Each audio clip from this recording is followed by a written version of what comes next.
So in previous video I have completed page number 35 and now I am starting from page number 36. So let's start. Lesson 1. The rich don't work for money. I didn't tell my poor dad I wasn't being paid. He wouldn't have understood, and I didn't want to try to explain something I don't understand myself. For 3 more weeks Mike and I worked 3 hours every Saturday for nothing.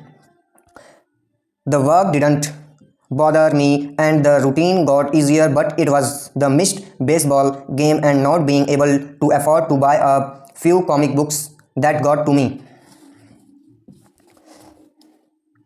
Rich Dad stopped by at noon on the third week. We heard this truck pull up in the parking lot and sputter. When the engine was turned off, he entered the store and greeted Mrs. Martin with a huge. After finding out how things were going in the store, he reached into the ice cream freezer, pulled out 2 bars, paid for them, and signaled to Mike and me, "Let's go for a walk, boys." We crossed the street, dodging a few cars, and walked across a large grassy field where a few adults were playing softball. Sitting down at a lone picnic table, he handed Mike and me the treats. "How it's going, boys?" "Okay," Mike said. I nodded in agreement. "Learn anything yet?" Rich Dad asked. Mike and I looked at each other, shrugged our shoulders, and shook our heads in unison. Avoiding one of life's biggest traps. "Well, you boys had better start thinking you are starting at one of life's bigger lessons. If you learn it, you will enjoy a life of great freedom and security. If you don't, you will wind up like Mrs. Martin and most of the people playing softball in this park. They work very hard for little money, clinging to the illusion of a job security and looking forward to a 3-week vacation each year and maybe a skimpy pension after 45 years of service.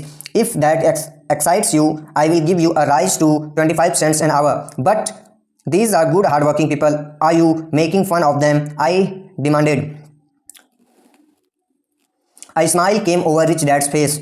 "Mrs. Martin is like a mother to me. I would never be that cruel. I may sound unkind because I am doing my best to point something out to the two of you. I want to expand your point of view so you can see something most people never have the benefit of seeing because their vision is too narrow.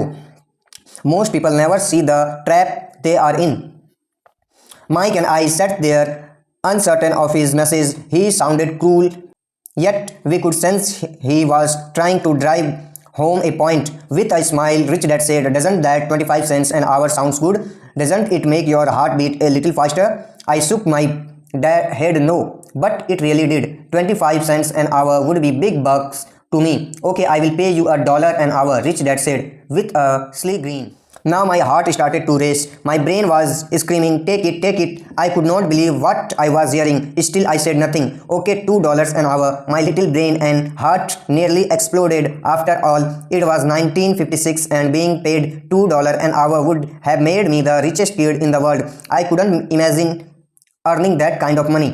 I wanted to say yes. I wanted the deal. I could picture a new bicycle, new baseball gloves, and the adoration of my friends. When I flashed some cash on top of that, Jimmy and his rich friends could never call me poor again. But somehow my mouth stayed shut. The ice cream had melted and was running down my hand. Rich Dad was looking at 2 boys staring back at him, eyes wide open and brain empty. He was testing us, and he knew there was a part of our emotions that wanted to take the deal.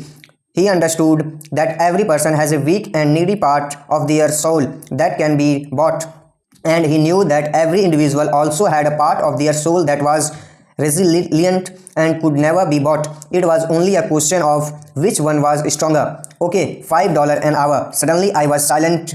Something had changed. The offer was too big and ridiculous. Not many grown-ups in 1956 made more than that, but quickly my temptation disappeared and calm set in. Slowly I turned to my left to look at Mike. He looked back at me. The part of my soul that was weak and needy was silent. The part of me that had no price to offer. I knew Mike had gotten to that point too. Good, Rich Dad said softly. Most people have a price, and they have a price because of human emotions named fear and greed. First, the fear of being without money motivates us to work hard, and then once we get that paycheck, greed or desire starts us thinking about all the wonderful things money can buy. The pattern is that then set. What pattern? I asked. The pattern of get up, go to work, pay bills, get up, go to work, pay bills. People's lives are forever controlled by two emotions, fear and greed, often them more money, and they continue the cycle by increasing their spending. This is what I call the rat race.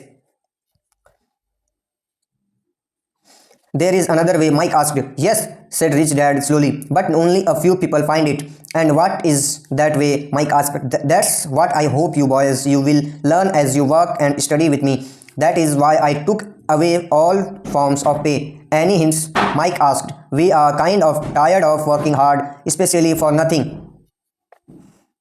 Well, the first step is telling the truth, said Rich Dad. We hadn't been lying. I said, I did not say you were lying. I said to tell the truth, Rich Dad retorted. The truth about what? I asked.